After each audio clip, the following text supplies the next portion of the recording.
people ask about like our evangelism strategy, but it's like we don't do big evangelistic events. We don't do anything except encourage people to pray for the people in their network and be intentional about investing in relationships with them, and then invite them to church, or invite them to your group, or invite them to coffee to talk about Jesus with them. Yeah.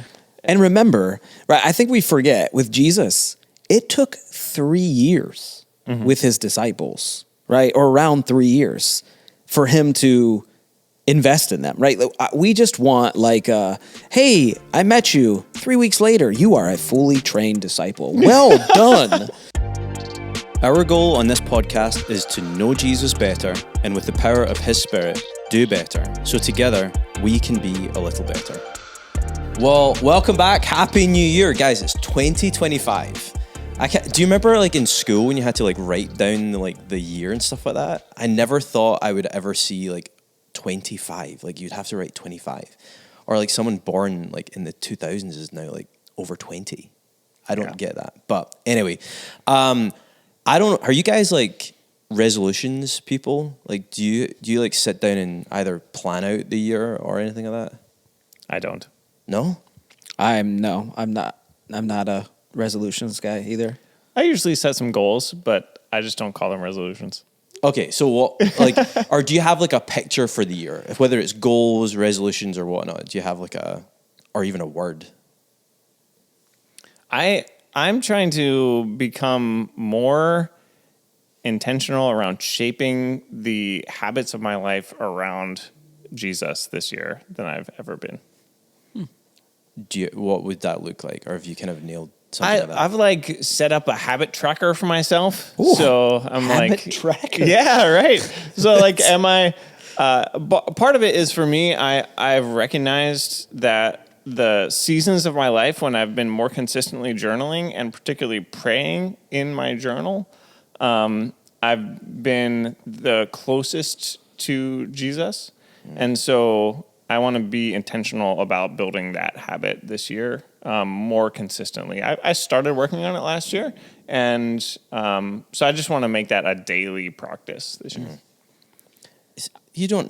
I'm surprised. I'm like a constant evaluator of my life, so I don't need the new year to like somehow be this turning point. Like I feel like I'm constantly like, hey, what should I do? I'm a dreamer too. So like I'm constantly setting goals and dreams and chasing them and crossing one off or deleting one. So the new year is just like not really that big of a deal to me. Interesting. I love like the week between Christmas and New Year's. I've done this for the past maybe 5 or 6 years where it stemmed from like the Full Focus Planner, which highly recommend if you are not very good at goals or need a system. But I'll go to a coffee shop for like 2-3 hours and I'll just like try and, I'm not the most goal oriented person, but something to like have a picture of what I want to see for the coming year. For some reason I love it because it's like, for me, I do see it. That's so surprising to me about you because you would think we would be opposites, totally, right? Yeah. I would be to you and you would be me, right? So the fact that's kind of unique. That's fun. So what's coming this year, Calum? Well, I have heard that if you share your goals, psychologically, it feels that you've already completed them. So I'm not sure if I should, but I will say, so what I've done this year that I'm doing differently is it's a goal hierarchy. So if you imagine like one main thing and then there's like 2 other tiers of like the strategy that goes in towards the bigger goal. Mm-hmm. So I have like 2 like main things is health and discipline. Like I really need to grow in my disciplines. Mm-hmm. Not just spiritual disciplines, but that sense of like grit and determination and choosing to do hard things. I've kind of mentioned that in the podcast before. And in health, which is, I know the standard one, but whether it's emotional, I actually want to start therapy. I want to go to the gym. I want like certain like practices like that, spiritual ones as well. Those are the 2. Sounds a bit quintessential, but that's what I want to see. I want to try and uncover like the best version of myself this year that I can. Mm-hmm. But it's not. This episode is not about me. This is talking about vision. We're kind of unwrapping what's coming up this year for the church, or at least like you shared about a vision, or why we even have vision, how it's connected to our mission. So can you kind of give us just a brief overview? I mean, I see in your cups you guys have the mission of the church on them, right? Yeah. Is that right? Taylor made us cast some vision with our drinking More cups. Jesus, better coffee. That's right. More Jesus, better coffee. Isn't that our mission? Oh, wait. Well, you tell us. Yeah. So, I mean, we talked about how important vision is and how, why we need it. And we talked about what our vision is, right? Like we're a church that is about making more and better, how those work in unison together. Mm-hmm. And ultimately how, man, we want to see our area, from our neighborhoods to our schools to the suburbs and the city be changed radically by the gospel. And so we want to saturate Rochester with the gospel. And the way we do that, the way we fulfill that vision is through our locations, our campuses, but ultimately it's through our people, right? We give this imagery that our campuses are missional outposts. What makes them missional outposts is that our people there are the missional outposts that spread throughout that community. And so at the end of the day, when I'm old and gray and ready to hand it off to someone else, right? I want to be able to see the tangible difference in our city because the gospel was preached, lived out, and people embraced it. And I love that I didn't get to talk about this much, but the imagery of saturate, right? Like you think of the snow when it melts, it saturates the ground, right? The ground is soft. There's this tangible difference. And so I want people in Rochester to like have a tangible, difference in their lives, right? They have hope in the hardest seasons. Their marriages are restored. People are impacted in so many ways because of the gospel, the good news of Jesus. I'm curious for both of you, like what energizes you like tangibly about seeing, like what comes to mind? What's the picture you see of like a saturated Rochester? Like what's different? Yeah, I think just the part of the metaphor that I get around saturate, and I know this isn't exactly the question you're asking, but like if you've ever walked into the conservatory in Rochester, at Highland Park, mm-hmm. and you get into one of those rooms where it's really hot and moist, it's like a rainforest in there, mm-hmm. and that's just like when I think of saturating Rochester with the gospel, man, I like for this place to feel like a rainforest of the gospel, that everything is just growing and thriving and green, even like that's the way it feels because of the gospel, not outside. Obviously, our weather is never going to be like that. You're describing Scotland right now, where it's humid and green. And yeah, right, exactly. But I think seeing the gospel at work in the lives of people. I was just hanging out with my dad a couple days ago, helping one of the members of our community group move, and just reflecting to him the story of these two people who, when I met them, they were married but wanted nothing to do with each other, weren't living together, and now, because of the power of the gospel in their lives, they're living together and they're married, and their marriage is, it's not perfect, and none of us have perfect marriages, but they're working together because of the gospel and the way the gospel impacted their lives and totally transformed their perspective. They're pursuing Jesus instead of like fighting each other. Yeah. And it's just like, that's the kind of thing that I see, like, as I imagine, what does saturate look like? It's healing. It's those restored relationships around our community. Yeah, I think I just see selflessness, right? I think at the core, when the gospel is tangible, you see people caring for others first. We are, part of the reason why we're such a dark area is because we're so selfish. Even in me, like when the gospel is tangible in my life, I care more about my wife than I do myself. I care more about my kids. And I think that the tangible difference is that people don't see the world as what can I gain?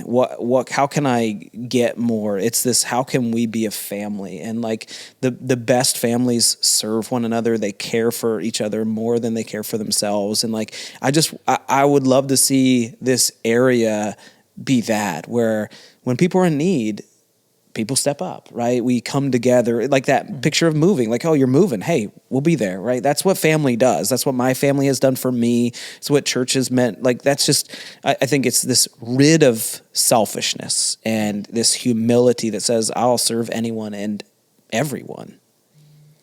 It reminds me of the book Art of Neighboring, where I don't remember the statistics, so I'm not going to pull out a random one, but the lack of knowing your neighbor's name to start off with is shocking. And to be able to care for someone, it can't simply be done in anonymity or in impersonally. There is a cost, like a relational cost to it, where you need to use some of your brain to get to know someone or know what are the needs that you have or that they have that you can help with, or even be open to your neighbor, like receiving their care. You mentioned in the message that, I'll paraphrase it, but like Rochester is a fertile place for the gospel. I think you said it's like many people wouldn't want to come and minister in Rochester. Talk to us a little bit more about that. Why is that the case? Well, I think, from like a church planning standpoint, one of the main things they look at is a place that is growing and not shrinking. So New York is a shrinking area. Rochester, like the population is decreasing, not growing. So that's just like from like a logical standpoint makes sense. But really, it's just an area where like the last time I checked, which was a while ago, the statistic was 95% of the population didn't attend. Now, you would think that would compel somebody, but it's hard work, right? I served in the South as a pastor, and there was just this cultural like, hey, we might not know Jesus, but we go to church. There's this knowledge here. It's just different, and one is not better or worse. It just makes it a little bit different in how you approach ministry. And I think for a lot of people, it's just easier to go to a place where there's this a little bit of knowledge of like, yeah, we show up. I tell people from the South all the time, if someone shows up to church, it takes that long to get them to come that there's a good chance their heart is softened to receive Jesus. Yeah. In the Southern world, people just have been convinced that, following Jesus is legalism. And so different things you struggle with, but that following Jesus is legalism. What do you mean by that? It's rules, right? It's like if you people believe, man, if I show up to church and I do the right things, me and Jesus are good. Oh, I see what you're saying. Yeah. Sure. Yeah, whereas, Rochester, I was talking to one of the folks at our church a couple of weeks ago. He's talking about, he's got some guys together for a Bible study on a Saturday morning, and he's casting some vision for like how they can be a community that is reaching their neighbors. And so he's met a few guys that don't know anything about Jesus or the gospel and bringing them in, talking about, so he's talking about worship one morning. And, he gets through this thing about how worship is a lifestyle. It's not just songs we sing. And this guy stops him and he's like, that all sounds great, but what is worship? What does that mean? Right? So like we've got people in our community that like are normal words, like, right? And he's coming from, he grew up in Rochester, but he's coming from Nashville and he's been there a little while. So he was like, yeah, like I got to totally reset my mindset when it comes to reaching Rochester, because our community doesn't know. It's just like totally different vocabulary. Isn't that so healthy though? Yeah. Because I think sometimes, as you talked about, like the South, where now I think Scotland is very similar to the North, of like at least the Northeast, in that if you're going to church, it's not because of like just simply cultural reasons. I think there's still a little bit of that over the US, more so in the South. But not an apologetic sense, but in a way of like just being real about your faith, and it's not a fluffy ordeal where it's just like we're just talking about worship and everyone knows what it means, but it actually has to translate into something honest and pure and real and raw.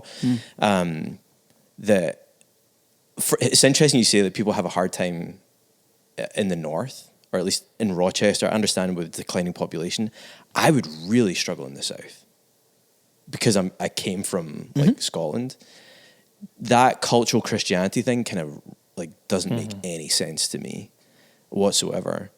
I think both should lead to the same place, which is heartbroken, right? Like we should be heartbroken for people who have convinced themselves of something, whether it's, following the rules or, being a Pharisee that somehow earns my way to Jesus, or this just apathy towards God. Both of those they're really the same place, just different tactics to reach people. What do you guys think we,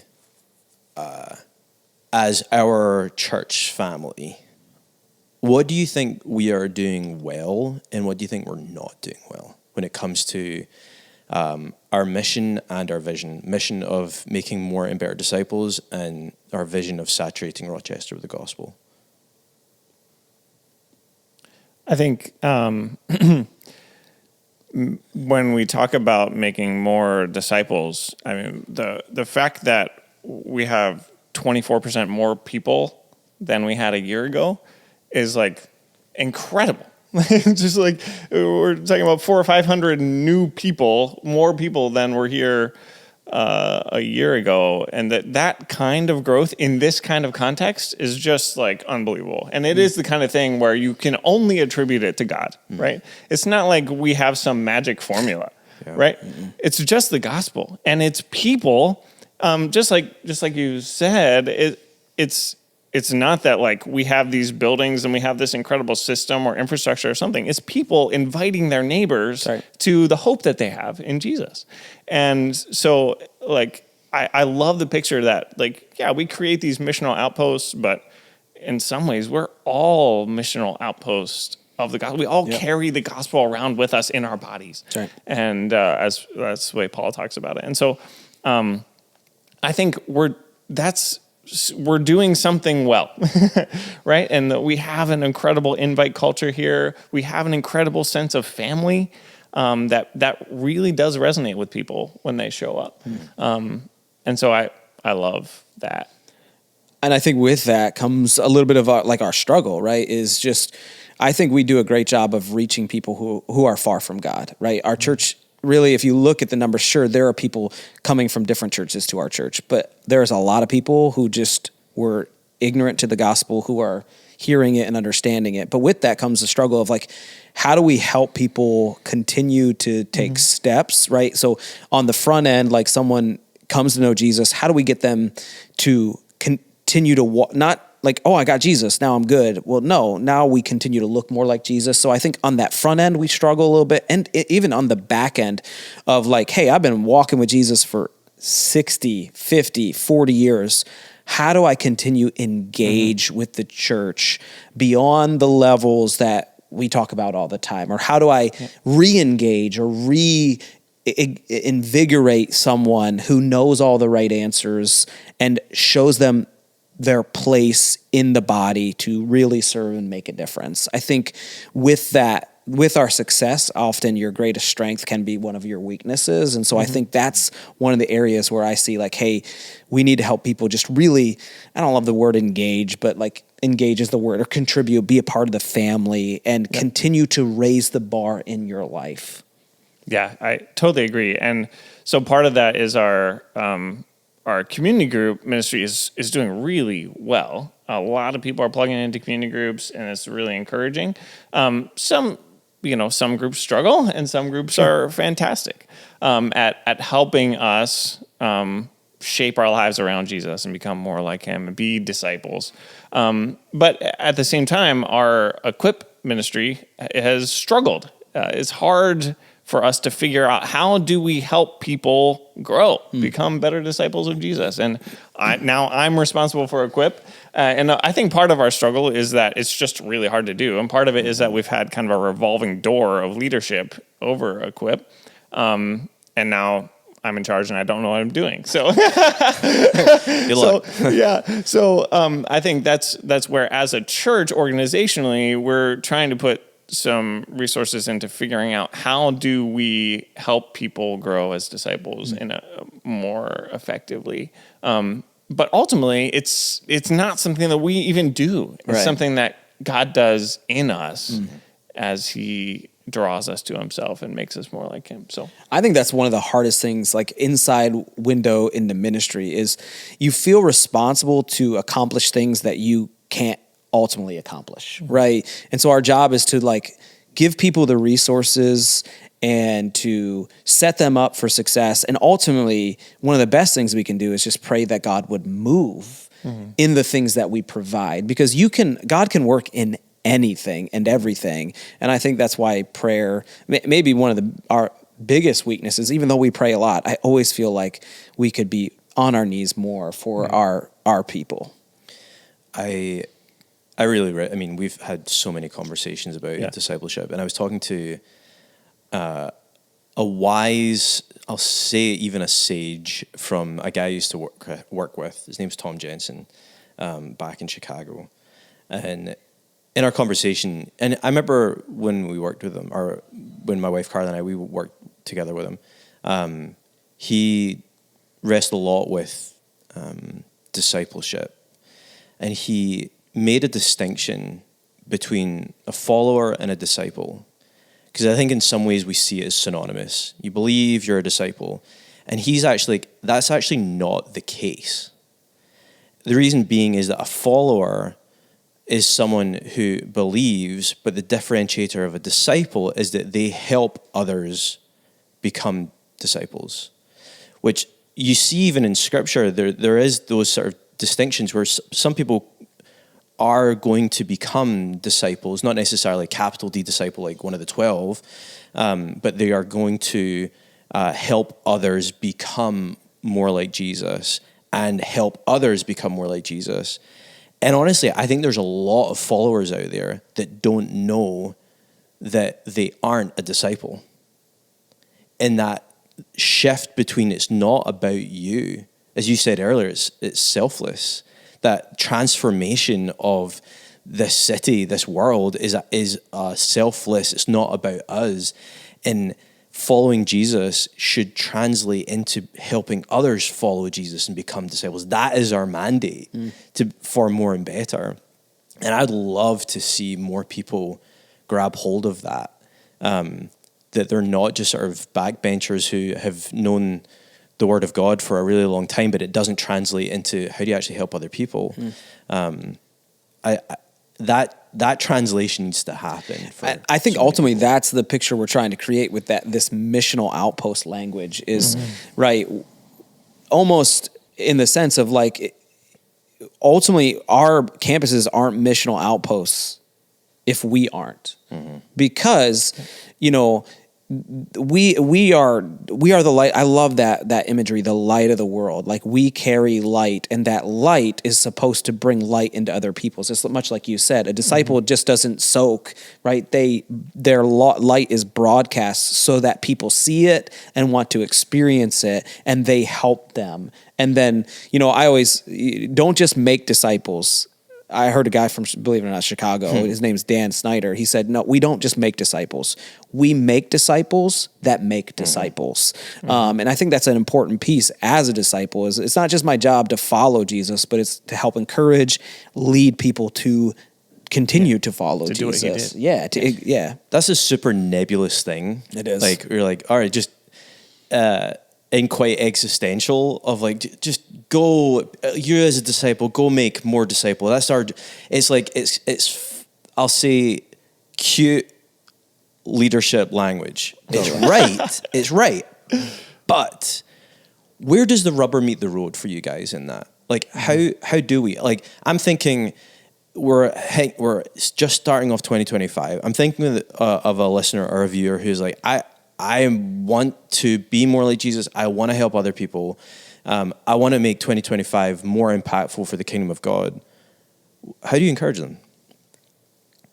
I mean, this is where like some of my like just frustration comes out in the sense of like, come on, like, let's not overcomplicate this, right? I think of my kids. How in the world do they learn anything? They hang around me. They watch me. I talk to them about what I'm doing, right? Like that's exactly what Jesus did. He walked around with his disciples, and when they had a circumstance or he taught them, they would be like, hey, what did that mean, Jesus? Or when he did something, they'd be like, why did you do that? Or why did you do it for that person?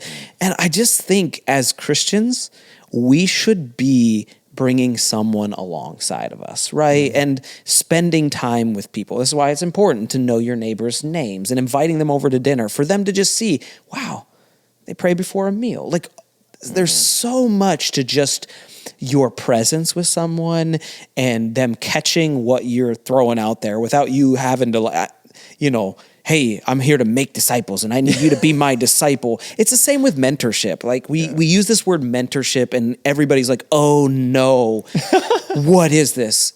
It's you being with someone and allowing them to capture what God is doing in your life. And I promise that will eventually overflow. I'm off my soapbox. Yeah, I mean, I think people ask about like our evangelism strategy, but it's like we don't do big evangelistic events. We don't do anything except encourage people to pray for the people in their network and be intentional about investing in relationships with them, and then invite them to church, or invite them to your group, or invite them to coffee to talk about Jesus with them, or just talk, right? And so, it's like having your neighbor over for lunch on Sunday, or allowing your neighbor to serve you. And remember, right, I think we forget with Jesus, it took 3 years with his disciples, right? Or around 3 years for him to invest in them, right? We just want like, hey, I met you 3 weeks later. You are a fully trained disciple. Well done. Do you know what's really interesting? And you mentioned this in the message, is that in Caesarea Philippi, where he's like, who am I? I don't know how long into the journey that was, but there was a long period of time where he didn't communicate to them that he was the Son of God. He hid it from them. Right. Yeah. And that's not to say like you need to hide from like saying I'm a Christian, but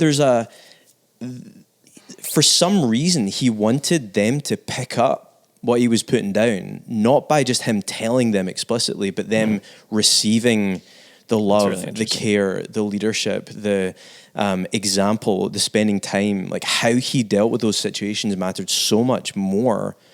I don't want to say so much more. I don't want to like make it binary like that, but it mattered so much that they had to like almost distill it down over time for him to get, so now who do you say I am? Right.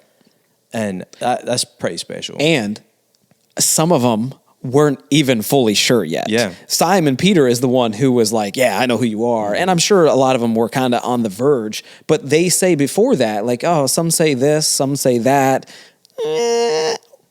I'm a little nervous to say it out loud. And Simon Peter is never nervous to say anything out loud. So I think sometimes in this conversation too, we feel like, all right, I don't feel like my faith is in a rich enough, close enough spot with Jesus to be able to go and start a conversation with a neighbor. And I mean, you mentioned earlier about your kind of vision for the year to like measure, I can't get this picture, and you didn't say this, but like measure your gait off of Jesus. In seeing the rhythms of his life and trying to match them. And so maybe for you, it's actually, maybe I do need to spend some time measuring your gait off of Jesus by getting into the scriptures, spending the time with him. But I also don't think it needs to be either or. It can be both and. Oh, sure. That let's spend time with other people. You don't have to have all the answers. You don't have to have your life in a perfect spot to be able to like get to know your neighbor's name, or even for God to use you in a transformative way for this mission that we are on, to make more and better disciples. And whether you're in Rochester, I hope that whether you are at Northridge, whether you are a family member at a different church in Northridge, that we together can have a sense that we are on this mission and vision to see Rochester saturated and transformed with the gospel of Jesus. But Amen. Maybe you're not, and you're somewhere in the country, maybe somewhere else in the world. If you're Scottish, by the way, let me know. I'd love to hear from you. But maybe you can join us in that picture of what can I do? What is the missional outpost that I can be to allow and give Jesus a chance to work through us to see this world transformed. Hopefully, we'll see you next week as we continue on in that endeavor. And hopefully 25 is going to be better than 2024 for all of you. See you next week.